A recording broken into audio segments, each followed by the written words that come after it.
Então agora a gente vai ver o início do que eu chamo de bloco humanístico da administração. Foco no ser humano. São teorias que vão dos anos 30 aos anos 60, da crise de 29 aos anos 60. Não coincidentemente, a administração pública dos anos 30 aos 60 deixa de ser patrimonialista, passa a ser burocrática. O que é a administração pública burocrática? Leis, regras, normas e procedimentos mais severos para os países. Influenciado por qual livro? Teoria da Burocracia, do Max Weber. Percebe no início, as fábricas surgem copiando o governo. O que a gente vê agora? Governos copiando um livro de TGA, Teoria da Burocracia. Só que os governos foram para o lado da burocracia. As empresas foram para o lado do ser humano. Eu posso dizer que nos anos 30 houve um corte do cordão umbilical. Que as empresas surgiram copiando o modelo patrimonialista. Agora a empresa vai para o ser humano, o governo vai para a burocracia. Cada uma foi para um lado. Nos anos 60 vão voltar a se encontrar. Contextos dessa época então. Aqui uma imagem da Segunda Guerra Mundial, bomba atômica. Olha que diferença de avanço tecnológico para aquela foto da Primeira Guerra Mundial. E esse avanço tecnológico foi graças à evolução da indústria nessa época.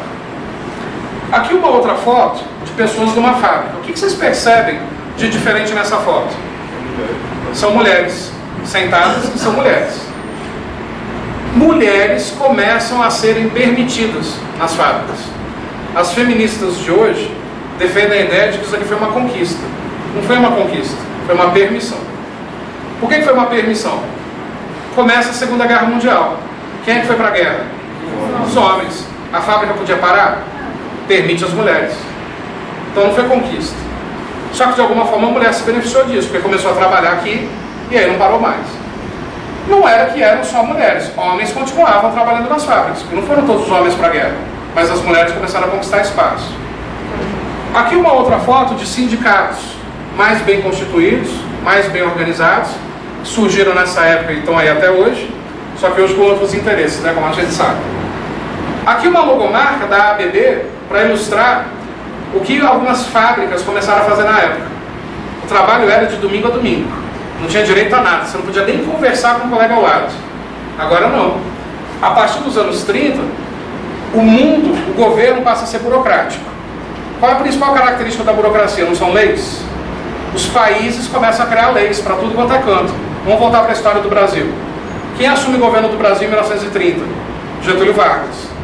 O que Getúlio Vargas fez? Lei para tudo quanto é canto. Se cair numa prova de administração pública, quem foi o pai do modelo burocrático no Brasil? Getúlio Vargas. Com o quê? Com o Estado Novo e com a criação do DASP, Departamento de Administração Pública. O que Getúlio Vargas faz? O que Getúlio Vargas cria? Lei de tombamento do patrimônio histórico, leis para educação, leis para cultura, mas por que nos interessa? CLT, Consolidação das Leis Trabalhistas. Institucionalizando salário fixo, férias, 13º, descanso semanal remunerado. Tudo isso que o atual governo está querendo cortar. A CLT está sendo rasgada, vocês já perceberam isso. Mas depois a gente fala sobre isso, porque essa mudança da trabalhista, em teoria, não é ruim. O problema é do jeito que está sendo feito. O trabalhador brasileiro ainda não está preparado culturalmente para isso. E nem o país. Mas não é errado não. Mas depois a gente fala disso. O que acontece então? Leis trabalhistas passam a ser criadas e o trabalhador agora descansa no final de semana. O que as empresas começaram a criar? Clubes para o trabalhador passar o final de semana com a família. Aqui em Brasília mesmo, andando ali pelo Lago Sul, a maioria dos clubes não são de alguma empresa? A AGEPOL, da polícia, a ABR, Banco de Brasília, a ABB, Banco do Brasil, e por aí vai. Então, quer dizer, olha que diferença. Nas teorias anteriores, o trabalhador nem podia falar com o outro. Agora tem clubinho para ele passar o final de semana, feito pela empresa. As empresas começaram a construir campos de futebol atrás da fábrica para o trabalhador no fim do expediente bater uma pelada. Olha que diferença. Aqui eu coloquei uma imagem de um mundo globalizado, que ainda não na sua totalidade, por causa da época, anos 30 ou 60, mas que começa a se globalizar. Nessa época, o mundo deixa de ser radiofônico e passa a ser televisivo. As informações começam a ter imagens e se tornam mais céleres, né? Pessoas têm mais acesso à informação. E aqui eu coloquei uma imagem de Elvis Presley, Beatles, não só porque eu curto rock and roll, mas para mostrar que a partir dos anos 50, as mulheres conquistaram espaço nos anos 30. Quem é que começa a conquistar espaço na sociedade nos anos 50? Os jovens. Por meio do rock and roll. A partir do momento que esse cara grava rock and roll e lança rock and roll para brancos, que até então era uma música para negros, derivada do blues, o que acontece? A sociedade jovem começa a ter voz ativa. E esse cara foi revolucionário. O Elvis Presley era loiro. Aí você vai falar, imagina, cabelo preto, ele pintava. Por que ele pintava de preto? Para ser menos branco. Porque ele começou a cantar uma música de negros. Naquela época, infelizmente, era muito separada essa coisa nos Estados Unidos, até hoje. Tem essa segregação toda. Mas existia música para negros, música para brancos. O jovem não tinha voz ativa até os anos 50. Até os anos 50, o jovem na sociedade era um inútil, que não servia para nada, sem rumo. Quando esse cara grava rock and roll e começa a rebolar, de forma tímida, mas para aquela época foi um caos, para a família tradicionalista, o jovem começou a pensar assim, eu tenho voz. Aí no cinema, James Dean fez a mesma coisa. Na Europa, Beatles fizeram a mesma coisa, Rolling Stones a mesma coisa. E o jovem começa então, gradualmente, em função da música, mas depois, para outras áreas da sociedade, a ter voz. As empresas começam a contratar gente mais jovem, a partir dos anos 50 e anos 60, graças a esse cara. Então assim, nesse contexto, que teorias surgiram? 4 teorias. Teoria das relações humanas, teoria estruturalista, teoria dos sistemas e a teoria sociotécnica. Vamos ver a teoria das relações humanas primeiro. A primeira teoria a falar de gente foi uma teoria de 1932, desse senhor simpático, chamado Elton Meyer. O que foi a teoria das relações humanas de 1932 do Elton Meyer? Foi a primeira teoria que falou de gente. Então assim, percebe pelo ano que ela é após a crise de 29, onde teve aquela rebelião toda, aquele quebra-quebra todo, e aí então as empresas perceberam, se a gente não olhar para o ser humano, a gente não vai sobreviver, né? A fábrica vai fechar. Essa teoria então, ela fez uma série de estudos, né, chamado de estudos de Halter, que eu já havia comentado, mas vamos comentar novamente, só que agora vamos ver das relações humanas. O Elton Meyer, ele entrou em várias fábricas e fez uma série de estudos dividido em várias fases. Numa das fases, ele tirou essas lâmpadas brancas e colocou lâmpadas de outras cores, amareladas ou avermelhadas, e ficou observando, não pediu nada para ninguém, e a produtividade aumentou. Aí ele colocou lâmpadas azuladas ou esverdeadas, a produtividade caiu. Que conclusão que ele tirou disso? Mudanças no ambiente impactam a produtividade e a motivação do trabalhador. Essa conclusão está certa? Entre aspas, sim. Se a gente trabalha numa sala mal iluminada, mal arejada, mal ventilada, a gente não vai produzir tão bem quanto trabalhar numa sala confortável. Essa conclusão é correta. Só que, para hoje, eu posso dizer que mudanças no ambiente físico motivam alguém? Se a motivação é interna, não posso dizer que motiva. Mas naquela época se acreditava que sim. Na segunda fase do estudo, mulheres já trabalhavam nas fábricas. E aí o que ele fez? Separou os homens das mulheres e colocou em salas isoladas. Aí ele percebeu o seguinte: colocou homens sozinhos numa sala com um supervisor severo e as mulheres também. Na outra sala, um supervisor gente boa, as mulheres também. E na outra sala, sem supervisão, tanto homens quanto mulheres. E ficou observando. O que ele percebeu? Quem tinha um supervisor severo perto, produzia pra caramba. Sem supervisão, ou com um supervisor gente boa, a produtividade caiu. Até por uma razão óbvia, né? Se tem um supervisor severo, ele está ali fiscalizando. Só que aí o que ele notou? As mulheres interrompiam o trabalho mais vezes do que os homens. Para falar sobre o quê?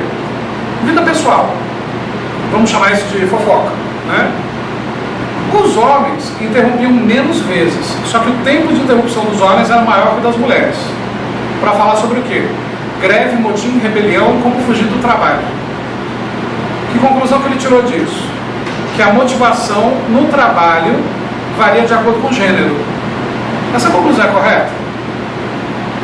Homens e mulheres teriam motivações diferentes no trabalho? Essa conclusão foi errada. Por quê?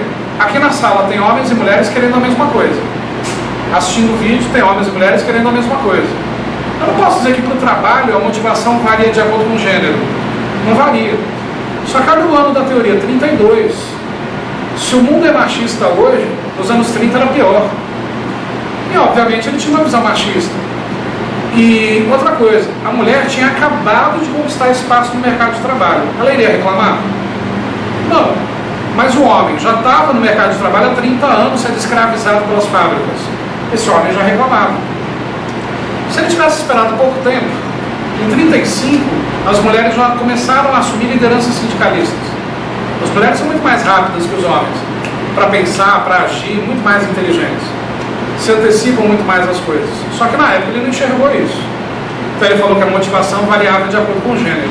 Errado. A motivação varia de acordo com o ambiente. Errado. Só que para aquela época era certo. Pelo menos essa teoria tirou o foco do dinheiro. Porque até então se acreditava que o homem se motivava para trabalhar por dinheiro. E a gente sabe que não é verdade. Embora sem dinheiro a gente não trabalha. Mas dinheiro é fator de satisfação, não de motivação. Nessa teoria ainda, ele fala da importância da integração social e o comportamento social dos empregados. Porque até então, as fábricas proibiam pessoas de se relacionarem com as outras. A amizade no ambiente de trabalho era proibida. Então essa teoria passou a ser permitido e motivado. É muito melhor que a interação humana ocorra dentro do ambiente de trabalho, com o gestor de pessoas observando, vendo o que está acontecendo e já filtrando, do que fora e a empresa ser surpreendida com uma greve inesperada. Ele falava que as necessidades psicológicas e sociais, motivação, e a atenção para novas formas de recompensa e sanções não materiais era importante. E qual era a sanção que o trabalhador recebia até então? Demissão, corte de salário, enfim. Sanções não materiais podem acabar gerando uma repercussão mais positiva do que uma sanção material. O que seria uma sanção não material? Tirar ou não conceder uma folga, não conceder um elogio para aquela pessoa. É uma sanção não material. Isso mexe com o íntimo da pessoa. Já que a motivação é interna, faz sentido. Ele colocava a ideia do estudo dos grupos informais e da chamada organização informal como importante. Se as pessoas se afiliam com base em afinidade, é importante estudar isso. Por que as pessoas se juntam? Por que as pessoas tomam decisões coletivas, que muitas vezes vai até ao contrário do que individualmente a pessoa pensa?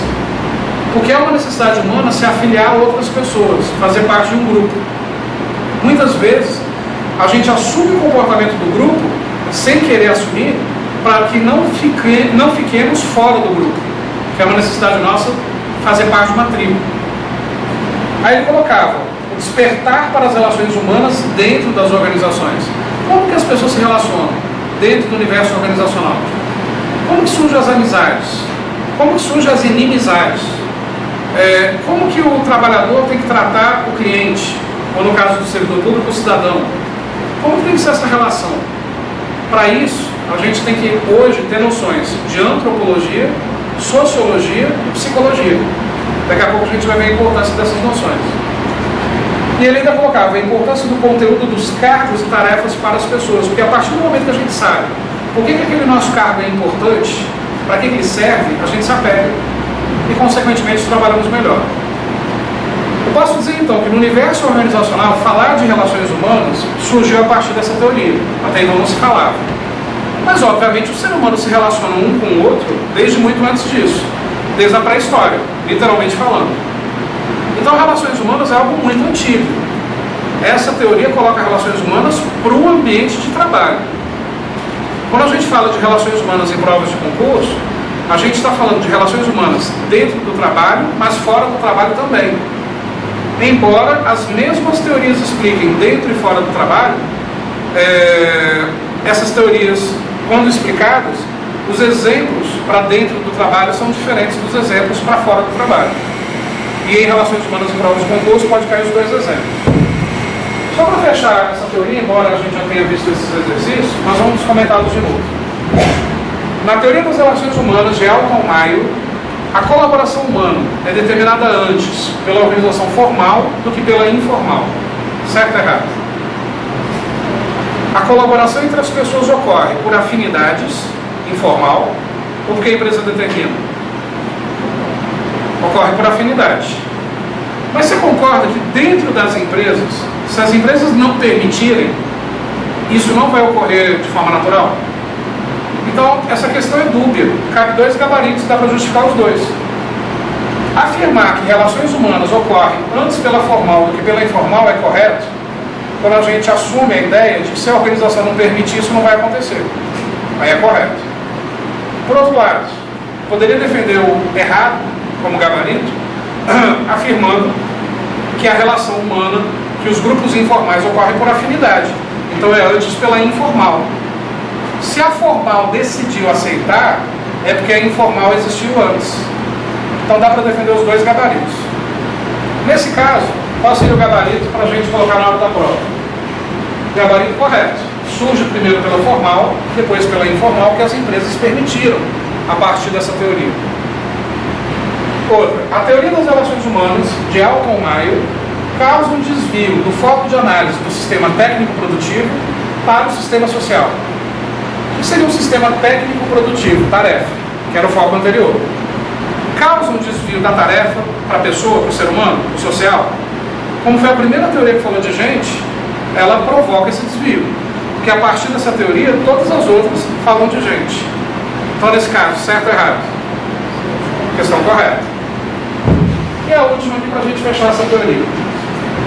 Segundo os pressupostos da Escola das Relações Humanas, que se contrapõem às teorias de Taylor e Fayol, parei por aí.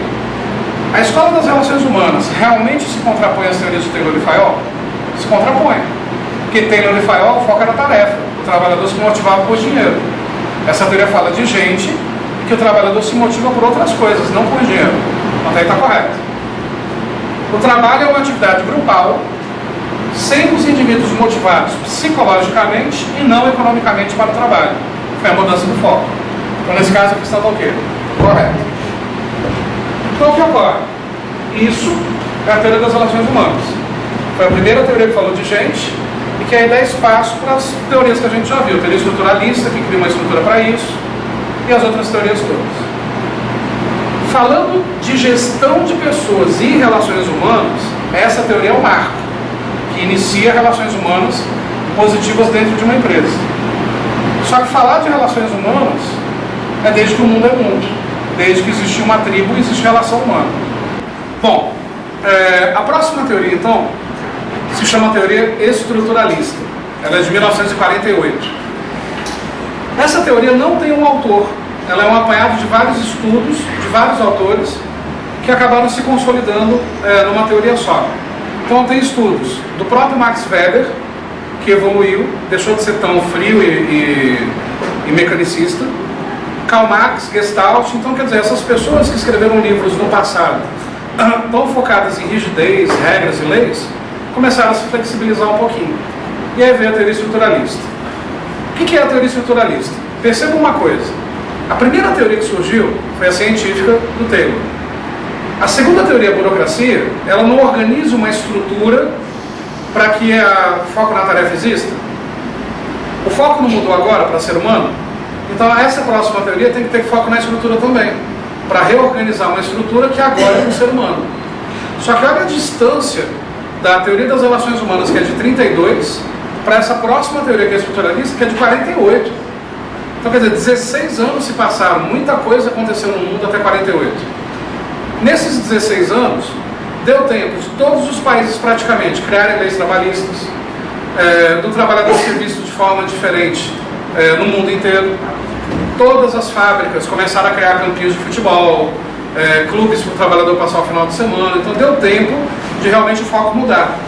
E aí criou-se uma teoria para estruturar isso. Então essa teoria é uma total oposição às teorias mecanicistas, que tratavam o trabalhador como parte da máquina. A teoria estruturalista trata como realmente ser humano, criando uma estrutura adequada para o aspecto físico e psicológico. No aspecto físico, as empresas começaram a se preocupar com a ergonomia, saúde do trabalhador, equipamentos que sejam adaptáveis ao corpo, porque até então se obrigava o corpo a se adequar ao equipamento, e a gente não tem como cortar um pedaço do corpo para se adequar ao equipamento. O aspecto psicológico, quer dizer, as relações humanas mais aprofundadas, mais profissionais. Nessa teoria, começou uma necessidade de se visualizar a organização como uma unidade social.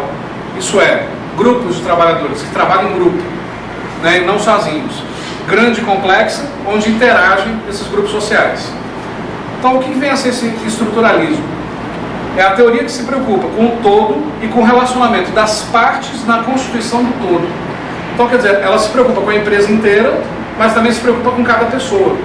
Não apenas com a empresa inteira, como era na época mecanicista, sem levar em consideração as pessoas. Né? A totalidade, a interdependência das partes e o fato de que o todo é maior do que a simples soma das partes são suas características básicas. Aqui eu grifaria esse texto inteiro, tá? Como sendo importante para a teoria estruturalista. O que vem a ser essa coisa do todo ser maior do que a simples soma das partes? Se a gente pegar o trabalho de cada pessoa individualmente, você tem ali um trabalho somado, mas elas não trabalham juntas. A partir da teoria estruturalista, as pessoas começaram a trabalhar unidas. Então acaba que o resultado individual somado é muito maior do que a simples soma, porque começa a existir o consciente coletivo, começa a existir a questão do grupo, do trabalho em equipe, começa a existir a partir daqui, que é uma palavra-chave que não está aí no material. Então eu escrevo, trabalho em equipe, começa a surgir a partir da teoria estruturalista. Qual que é a diferença de grupo para equipe, que a gente estuda lá em gestão de pessoas?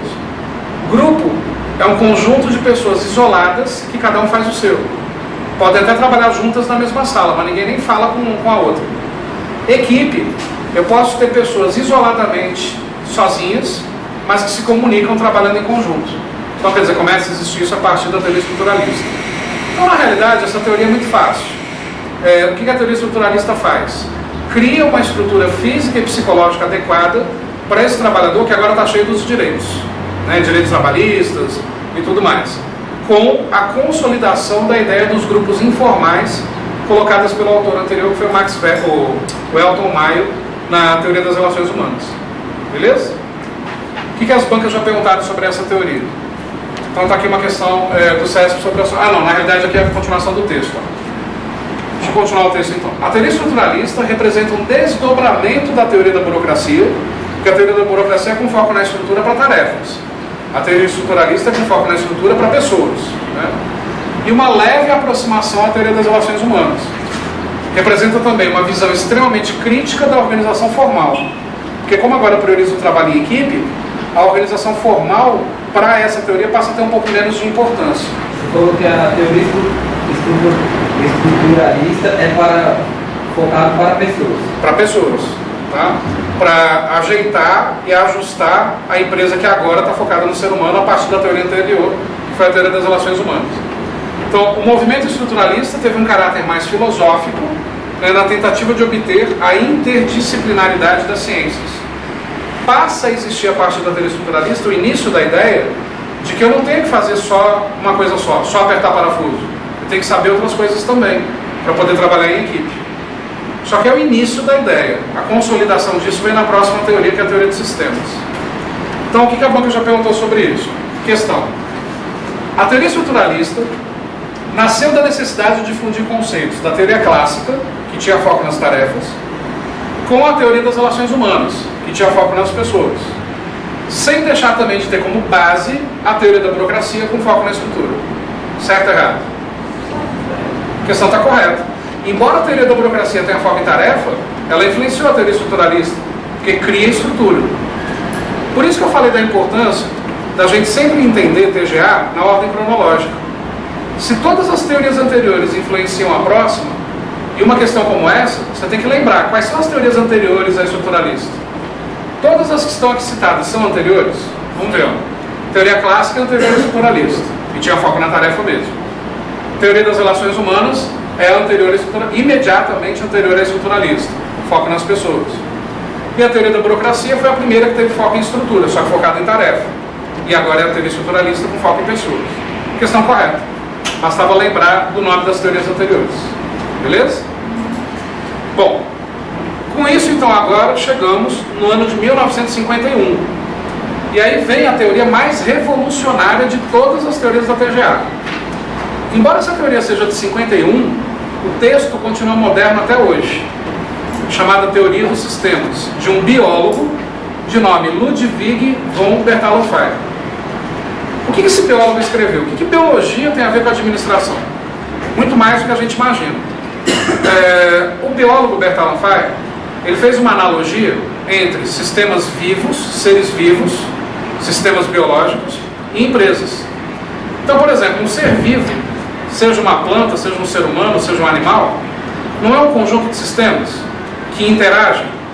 Então, por exemplo, no nosso corpo, a gente tem sistema circulatório, reprodutório, digestivo, né, que hoje se chama digestório, que se interrelacionam, formando um indivíduo. Nós, enquanto indivíduos, não nos relacionamos com outros indivíduos, compondo um novo sistema que é maior, uma comunidade? Várias comunidades juntas não se relacionam formando uma cidade, um estado, um país, vários países juntos, um continente, vários continentes juntos, um planeta, vários planetas juntos, uma Via Láctea, até chegar no universo. O que é a teoria dos sistemas? Percebe que a teoria anterior, a estruturalista, falava de que o todo é muito mais do que a simples soma das partes. A teoria dos sistemas vai além. Ela fala da influência da parte sobre o todo e da influência do todo sobre a parte. Como assim? A partir dessa teoria começa a se ter uma visão de sistemas abertos. Até então as empresas eram sistemas fechados. O que é um sistema fechado? Eu fabrico o que eu quero e o mercado tem que comprar. Não se olhava para o concorrente, não se escutava o cliente.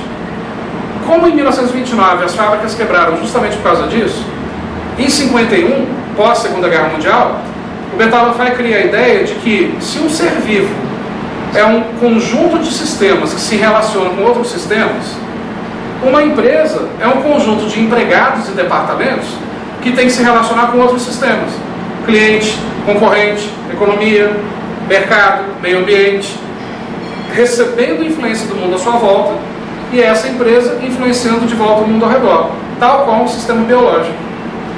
Qual é a principal característica de todo ser vivo? Qual é a única certeza da vida? Que a gente vai morrer. Oi?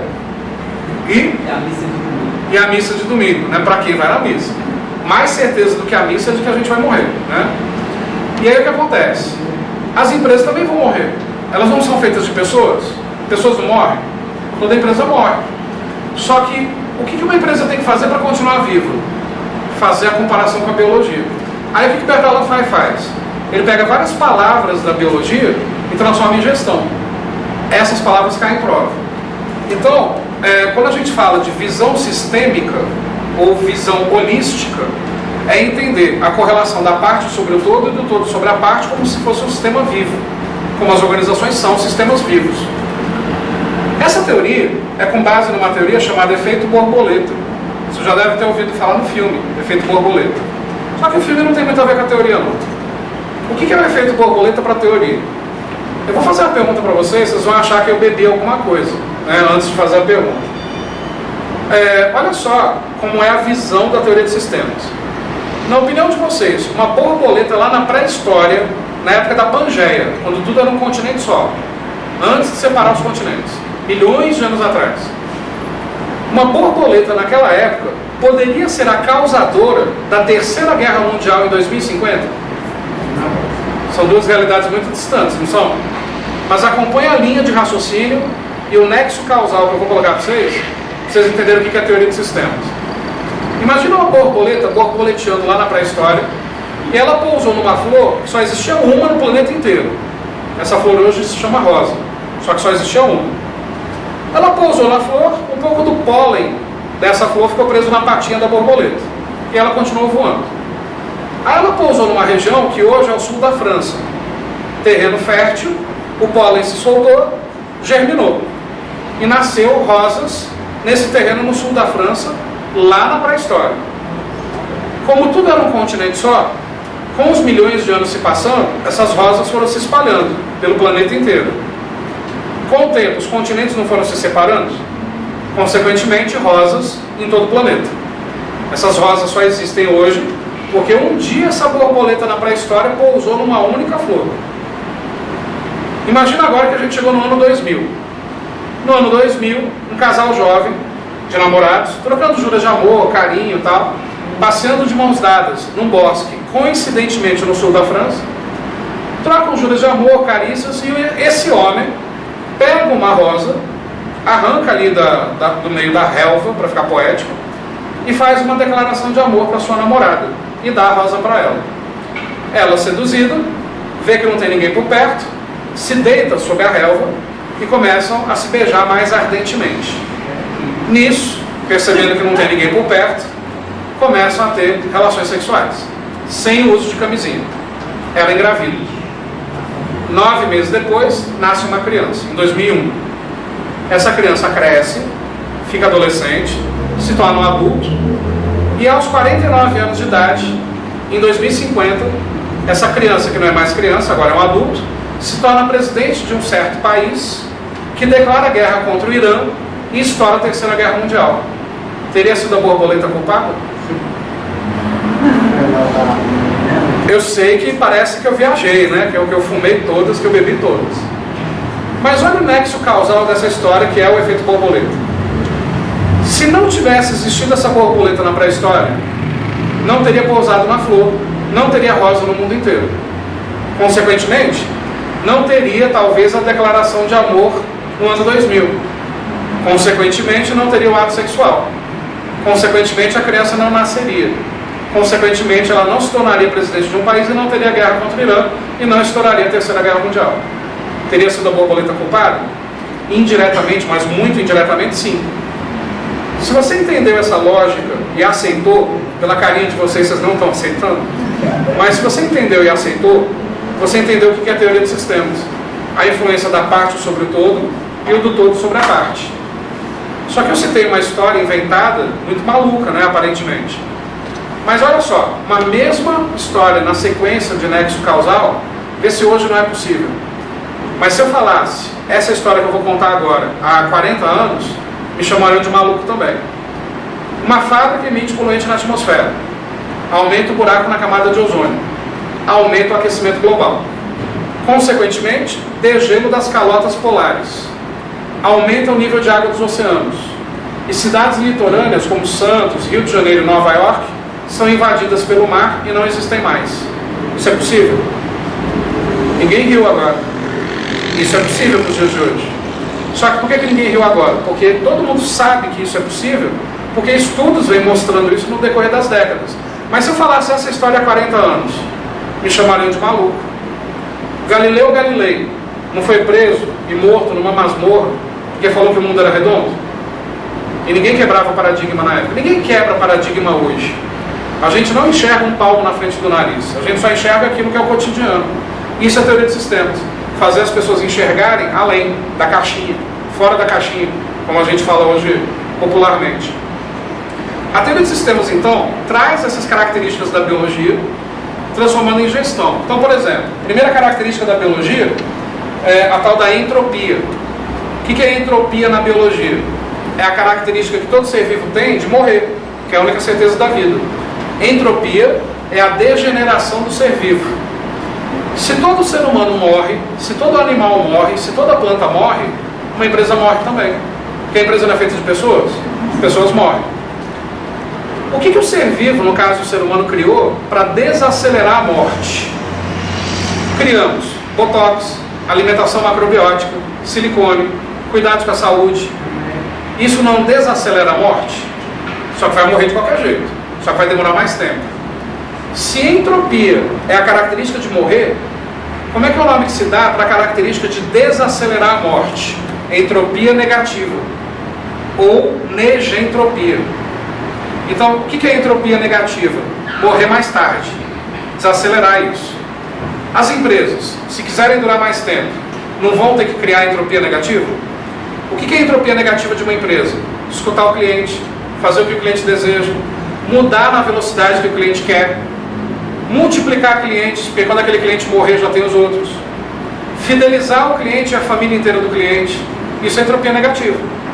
Então percebe? Com isso a empresa está desacelerando a morte dela. Por exemplo, por que Coca-Cola tem mais de 125 anos e não morreu até hoje? E é o mesmo produto. Claro que ela tem outros também, mas o produto principal é o mesmo até hoje, idêntico. O que mudou na Coca-Cola? Nada. Mas mudou a forma de se comunicar com o público, as embalagens, se adequando à realidade do consumidor. Quer ver um exemplo? A primeira Coca-Cola original era um xarope. Era sem gás, não era gelado. E era vendido em farmácia, numa garrafa de vidro de 290 ml. A mesma garrafinha que a gente tem até hoje. Aquilo era vendido como um biotônico. Só que não pegou. Alguém decidiu misturar com água com gás gelada. E achou gostoso. E aí a Coca-Cola percebeu, vamos mudar. E há 125 anos ela mudou, colocando água com gás gelado. E aí rachou de vender. As primeiras vendas foram tímidas, depois foi crescendo. O que acontece? A primeira e única embalagem de Coca-Cola era a garrafa de 290 ml, que para mim é a melhor até hoje. Né? Não tem mais gás e tal, enfim. Sou viciado em Coca-Cola. Com o tempo, virou tanto sucesso de vendas que as famílias compravam de caixa para levar para casa. E a caixa tinha 24 garrafinhas. Aquilo é incômodo para carregar. O que a Coca-Cola fez? Criou, na época, a embalagem de 1 litro, em vidro. Ainda chamava aquilo de embalagem família. Porque naquela época, uma família, no almoço, consumia uma garrafa de 1 litro. Era um copinho para cada um.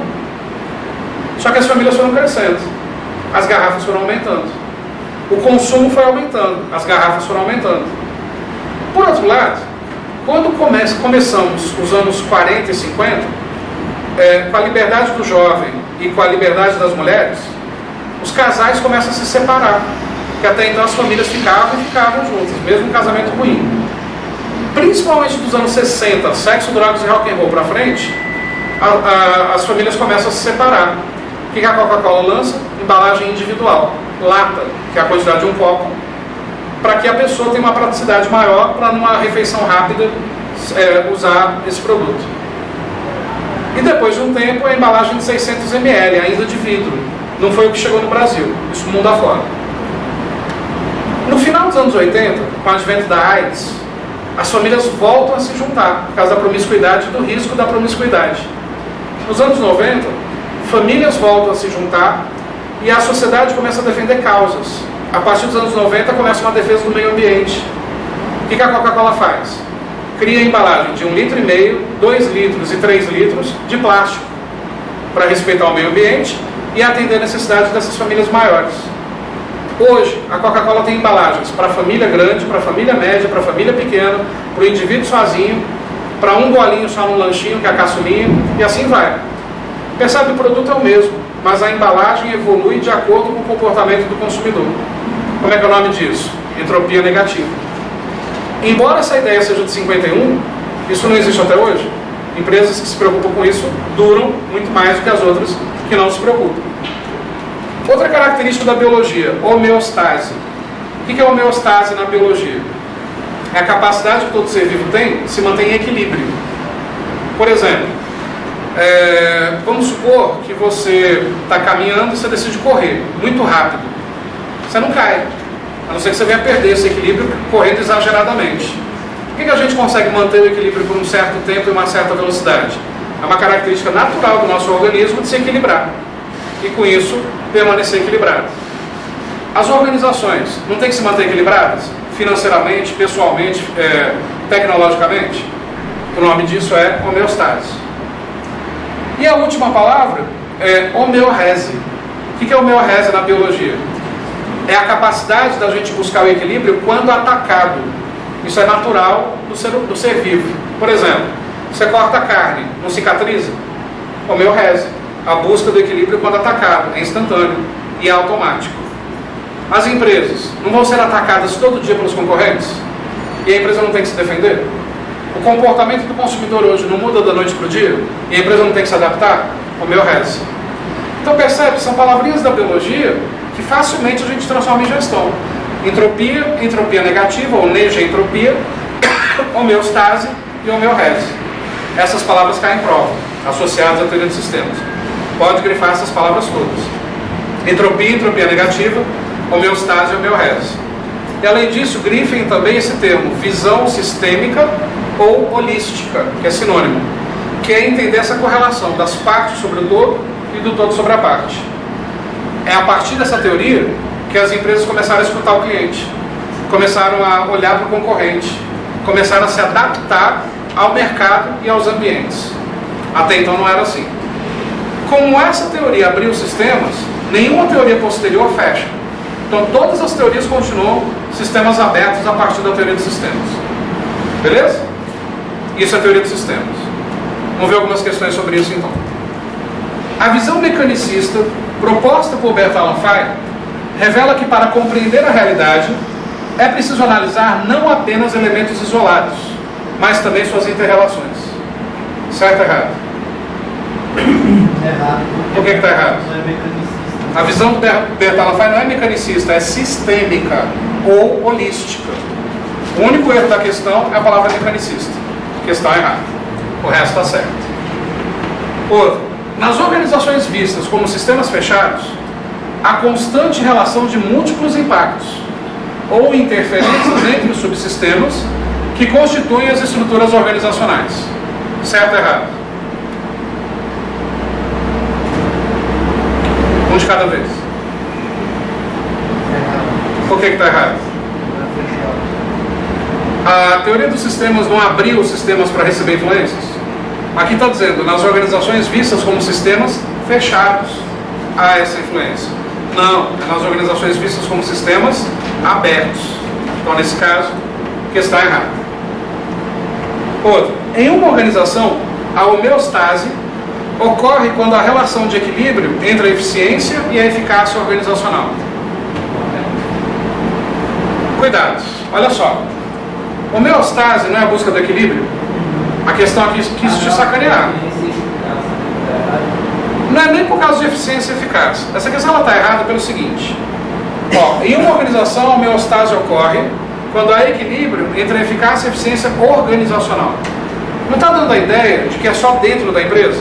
Eficácia e eficiência organizacional. A teoria dos sistemas olha só para dentro da empresa ou olha para fora? Olha para fora. Então não é eficácia e eficiência organizacional. É eficácia e eficiência da organização e seus ambientes, internos e externos. Como aqui está olhando só para dentro, o erro é esse. Teria que olhar para fora também para se adequar à teoria de sistemas. Já que ela é a única, e a primeira teoria, a primeira teoria que abre o sistema olhando para fora da empresa. Então, nesse caso, por isso, questão errada. Beleza? Então, olha só, nesse bloco, por enquanto. A primeira teoria falou de gente, teoria das relações humanas. A segunda teoria estruturalista criou uma estrutura para as pessoas, que agora está cheia dos direitos. E nos anos 50, um biólogo escreve sobre gestão, uma teoria que é moderníssima até hoje.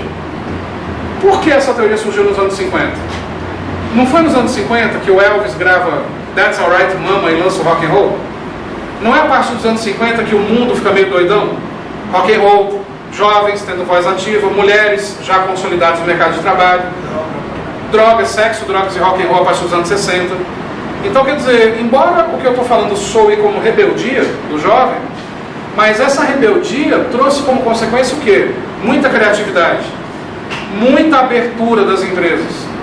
Então, qual é o problema nesse contexto, doidão que o mundo estava vivendo, iniciando, um biólogo escrever sobre gestão? Não há problema algum. E é uma teoria perfeita, que está moderna até hoje. Não tem o que tirar dessa teoria para falar de 2017, 2018. Sendo assim, é uma teoria perfeita que influencia as próximas nesse sentido. Só que aí eu pergunto a vocês.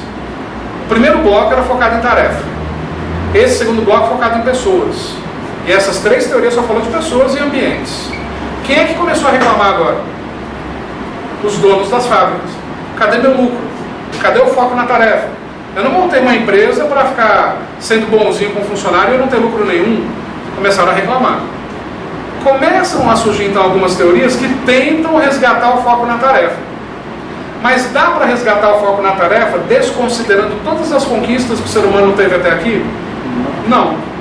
Então começam a surgir teorias agora que puxam de volta o foco na tarefa, mas ainda priorizando as conquistas que o trabalhador teve até os anos 50. A primeira teoria que tenta misturar isso foi essa daqui. Teoria da abordagem sociotécnica, de dois autores, Trist e Emery, de 1953. Olha o nome da teoria: abordagem social, coletivo, pessoas, técnica, tarefas. Até o nome da teoria mistura os dois focos. O que foi a teoria da abordagem sociotécnica? No final dos anos 40, cientistas publicaram definitivamente seus estudos sobre o tal do QI, coeficiente de inteligência. E o que se descobriu nos anos 50? Que o ser humano é inteligente. Grande descoberta. Só que se acreditava antes disso que o trabalhador, e que o ser humano de forma geral, nascia e morria com uma inteligência fixa. Então, por exemplo, eu tenho uma certa inteligência, eu não tenho como avançar, vou morrer daquele jeito. Se acreditava nisso. Se acreditava nisso, alguém era promovido numa empresa? Não. Por quê? Minha inteligência é fixa, para eu ser promovido eu tenho que aumentar minha inteligência. Ninguém era promovido. Só que nessa época o trabalhador começou a reclamar de outras coisas.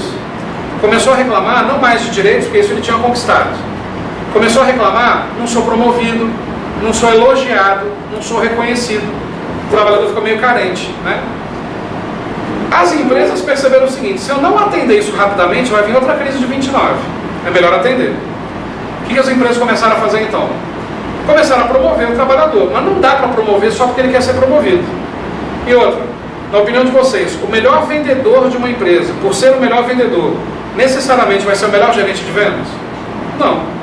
Para ser gerente, que competências a gente tem que ter? Tem que ser um aglutinador de pessoas, tem que ser líder, tem que ter uma boa oratória. Isso a gente aprende da noite para o dia? Não. Você se desenvolve com o tempo. O que as empresas começaram a se preocupar a partir dessa teoria? Treinamento e desenvolvimento. Se vocês já viram bem gestão de pessoas, vocês devem ter visto que treinamento é preparar as pessoas para uma ação imediata. Acabou, eu tenho que executar. Desenvolvimento é preparar a pessoa para o futuro, cargos futuros. Então, o treinamento é com base no chá, conhecimentos, habilidades e atitudes. O desenvolvimento é para o futuro. Foi a partir daqui que as empresas começaram a se preocupar com isso. E foi nessa mesma época que surgiu o quê? Recrutamento interno. Vocês devem ter estudado os tipos de recrutamento: interno, externo, misto, vantagens e desvantagens. Surgiu nessa época aqui.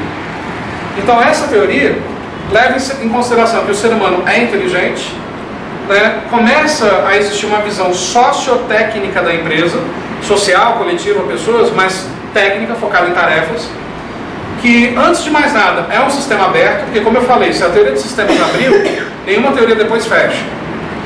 E possuindo a propriedade da chamada equifinalidade. O que é equifinalidade? Todos os indivíduos com o mesmo objetivo dentro da empresa, para não ficar cada um falando uma língua diferente. Isto é, poder alcançar um mesmo objetivo a partir de diferentes caminhos e usando diferentes recursos. A organização, segundo essa teoria, é formada por dois subsistemas. O subsistema técnico, que são máquinas, equipamentos, etc. E o subsistema social, que são as pessoas, que se interrelacionam. São os indivíduos e grupos de indivíduos, seus comportamentos, capacidades, culturas, sentimentos, né, e tudo de humano que acompanha uma pessoa. A escola sociotécnica considera que o comportamento das pessoas face ao trabalho depende da forma da organização desse trabalho e do conteúdo das tarefas a serem executadas. Isso é, permitir uma melhor relação entre as pessoas nessa teoria depende de como a empresa vai dividir o trabalho entre essas pessoas, pensando na melhora das relações humanas. Então percebe, ela foca na tarefa, mas ela é sobre pessoas. Isso é, ela tenta resgatar alguma coisa da tarefa, mas sem deixar de lado o ser humano. Essa é a última teoria desse bloco, que a gente chamou de bloco humanístico. Questão sobre essa teoria, então. No modelo sociotécnico de Tavistock, aí você na hora da prova, meu Deus, quem é Tavistock? Cara, não interessa quem é Tavistock, julga a ideia. Se a ideia fizer sentido com o sociotécnico, põe o correto. Porque o Tavistock não é pai de teoria, ele é autor de livros sobre o assunto. Quando é pai de teoria, Taylor, Fayol, Max Weber, esses nomes, pode trocar a ideia de um com o nome do outro. Mas quando é autor de livro, não. Então vamos acompanhar. No modelo sociotécnico de Tavistock, apesar da organização não ser considerada como um sistema aberto, aborda-se a organização como um sistema sociotécnico estruturado no subsistema técnico, que abrange, entre outros aspectos, as tarefas a serem realizadas e o equipamento utilizado, e o subsistema social, que abrange os indivíduos, assim como suas relações sociais. Certo ou errado? O que está errado? Ó, apesar da organização não ser considerada como um sistema aberto. Lembra que eu falei que se a teoria dos sistemas abre, nenhuma teoria depois fecha? Então, o erro da questão é só isso. No modelo sociotécnico, a organização é um sistema aberto.